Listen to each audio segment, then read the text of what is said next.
the boundaries are broader now. But we were talking about that when the first record with Brooks and Dunn. I think they just continue to expand. At 72 years old, Ronnie Dunn just dropped a bombshell about Brooks and Dunn, and fans are losing their minds. After decades of silence, the man behind Neon Moon and Boot Scootin' Boogie is finally revealing what really happened behind the scenes. The truth no one saw coming. This isn't just another country music story. It's a confession that could rewrite everything we thought we knew about America's greatest duo. So sit back, turn up the volume, and brace yourself. Because when Ronnie Dunn speaks, Nashville listens. Born on June 1st, 1953. In the small town of Coleman, Texas, Ronnie grew up between two worlds. His father was a tough truck driver who loved to play honky-tonk guitar. His mother was a devout Baptist, filling their home with gospel music and faith. One night, Ronnie would be watching his father play in smoky bars, and the next morning, he'd be in church singing hymns. That strange mix of the sacred and the rowdy shaped him forever. Music wasn't just background noise, it became his lifeline. By the time he graduated, Ronnie had attended 13 different schools across Texas and Oklahoma. Every new town meant a new sound. Blues, gospel, rock, and country. Those restless years gave him something most artists never find: range. While other kids chased guitars, Ronnie picked up the saxophone, learning rhythm, melody, and patience. And when his father came home from long hours in the oil fields, he still found time to play.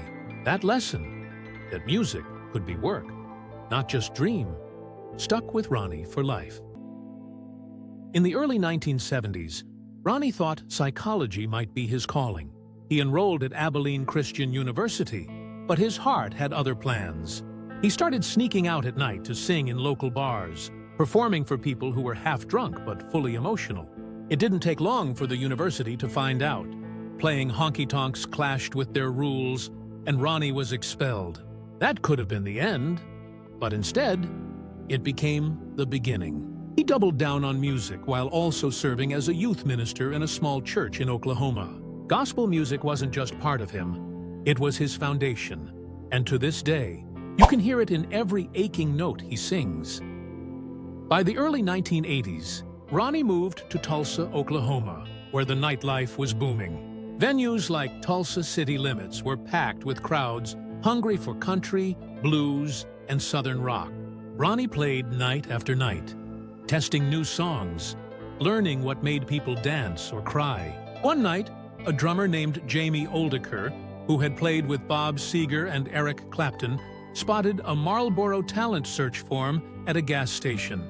Without even asking Ronnie, he entered his name. Ronnie sent in a demo featuring rough versions of Boot Scootin' Boogie and Neon Moon.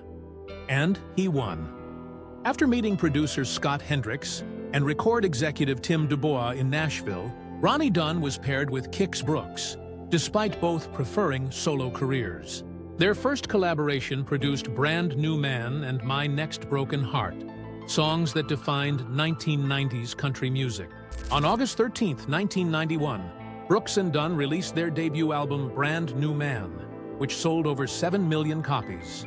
Hits like Boot Scootin' Boogie sparked a line dance craze, while Neon Moon became a timeless country classic.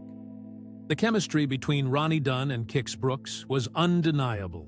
Ronnie's smooth, soulful voice gave country music its heart, while Kix brought the raw, fiery energy that electrified every stage they touched.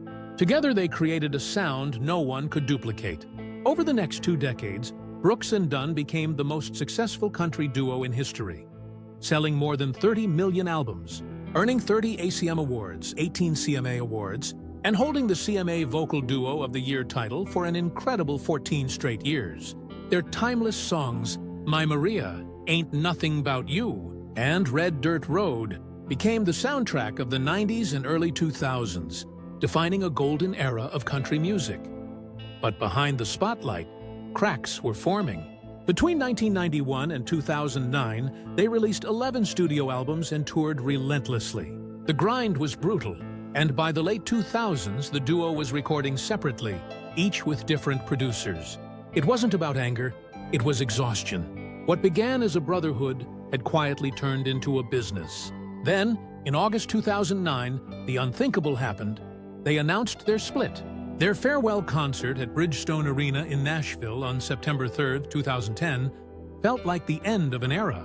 Fans cried, and even the music industry stood still. But Ronnie Dunn refused to fade. In 2011, he released his first solo album, Ronnie Dunn, debuting at #1 on Billboard's Top Country Albums chart. Its single Bleed Red became a heartfelt anthem of unity. When radio turned cold, Ronnie didn't quit. He reinvented himself. By 2014, with his own label, Little Willie Records, he took full control, releasing Peace, Love, and Country Music, and Tattooed Heart. Then, in 2015, fate reunited him and Kix with Reba McEntire for Together in Vegas, a record-breaking return that reignited the magic of Brooks and Dunn forever. That same year, they were finally inducted into the Country Music Hall of Fame beside icons like Johnny Cash and Dolly Parton. It was the honor they had earned 100 times over. 3 decades after their debut, Brooks and Dunn were still at the top, but life had more tests in store for Ronnie. In December 2024, during a ski trip in Colorado, Ronnie crashed hard and tore his ACL. Doctors performed a 12-hour knee replacement surgery, forcing him to cancel everything. A few months later, he was hit with a double infection, COVID-19 and strep throat. For weeks, he couldn't sing or breathe properly. Yet, in true Ronnie fashion, he pushed on, determined to keep the Neon Moon Tour alive. Then came April 3, 2025, that unforgettable night in Indianapolis. During Boot Scootin' Boogie, Ronnie's voice cracked. He looked out at the crowd, tapped his chest, and walked off. Fans thought it was a farewell. Videos went viral. Hashtags like Pray for Ronnie and Ronnie Strong trended worldwide. But the next night in Peoria, Illinois, he was back on stage. Weakened, slower, but singing. Because that's who Ronnie Dunn is. He doesn't quit. He later said, "I'm still fighting some respiratory issues, but I'm not quitting." Fans saw his pain, his struggle, and his courage. They didn't see weakness, they saw strength. Behind the curtain, his family stood by him. His wife Janine, whom he married in 1990, his children Whitney, Jesse, and Harley, and his 5 grandchildren. On his 600-acre farm near Nashville, Ronnie spends his free time fishing, photographing wildlife, and hosting family dinners. Photography became his second calling. Through his Lensman project, he captures cowboy life, open plains, and the quiet soul of the South. The project also raises funds for the American Cancer Society, inspired by his daughter's battle with cancer. During the pandemic, photography gave him peace, a way to breathe again when the music paused. In recent years, Ronnie has spoken openly about mental health, exhaustion, and the emotional toll of fame. He's worked with the Music Health Alliance and supported Heal the Music Day, encouraging artists to talk about their struggles instead of hiding them. Because after everything, Ronnie Dunn has learned that true strength isn't pretending to be unbreakable. It's having the courage to be honest when you're not. In 2024, Brooks and Dunn released Reboot 2, featuring collaborations with Lainey Wilson and Morgan Wallen. Once again, it topped charts, and at the 2024 CMA Awards, they won Vocal Duo of the Year for the 18th time, a record no one else has touched. 30 years after their first hit, they're still defining country music, still proving that legends don't fade, they evolve.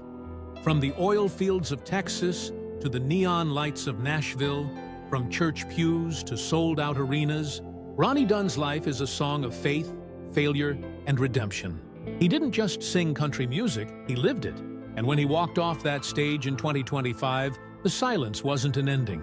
It was a reminder that even legends need to breathe before they rise again.